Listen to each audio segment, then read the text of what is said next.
L-awtoritajiet tas-saħħa Maltin qed ifasslu pjan sabiex fi żmien li ġej jibdew ineħħu pass pass il-miżuri u restrizzjonijiet brabta mal-COVID-19. Ħabar dan id-Deputat Prim Ministru Ministru għas-Saħħa Chris Fearn fil-programm Sibt il-Punt fuq war-radio fejn fost l-oħrajn tkellem dwar is-sitwazzjoni kurrenti tal-imxija f'pajjiżna. Dipartiment tas-Saħħa qiegħed jaħdem fuq il-roadmap illi ħankunu tinħabbruha l-ġimgħa li ġejja b'dati ta' meta ħankunu qegħdin inneħħu mhux il-miżuri kollha ma mill-miżuri li għandna in place. Nerġa' il-miżuri importanti li tagħmelhom fil-ħin f'waqtu, imma mbagħad importanti li tneħħihom ukoll fil-ħin f'waqtu. Qabel u l-qas wara. Chris Fearn spjega kif dan kollu jista' jsir hekk kif madwar 75% tal-adulti f'pajjiżna huma mlaqma bil-booster u għalhekk il-protezzjoni taċ-ċittadini kontra l-virus hija ferm għolja. Hawnhekk il-Ministru għas-Saħħa nnota kif pajjiż kbir bħal Franza għandu biss 5% tal-adulti mlaqma bil-booster.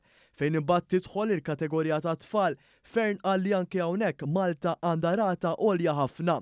Fl-istess intervista l-Ministru ħabbar kif ġie ffirmat il-kuntratt sabiex pajjiżna jibda jqassam il-mediċina ekwivalenti għax-Xeralto. Din il-ġimgħa ġie ffirmat il-kuntratt, ġie awarded il-kuntratt wara l-proċess ta' tender biex il-gvern jibda jġib il-mediċina u jpoġġiha fuq il-formularju u jqassama mingħajr ħlas illi hija l-ekwivalenti ta' Xeralto. Ġifieri aħna għandna eluf ta' pazjenti illi biex iraqqgħu d-demm għandhom bżonn il-mediċina illi hija x-Xeralto. Din il-mediċina sal-lum kienet qed tiswa lil eluf ta' Maltin wawċin bejn 50 u 70 euro fix-xahar fejn issa din se tibda tingħatalhom b'xejn.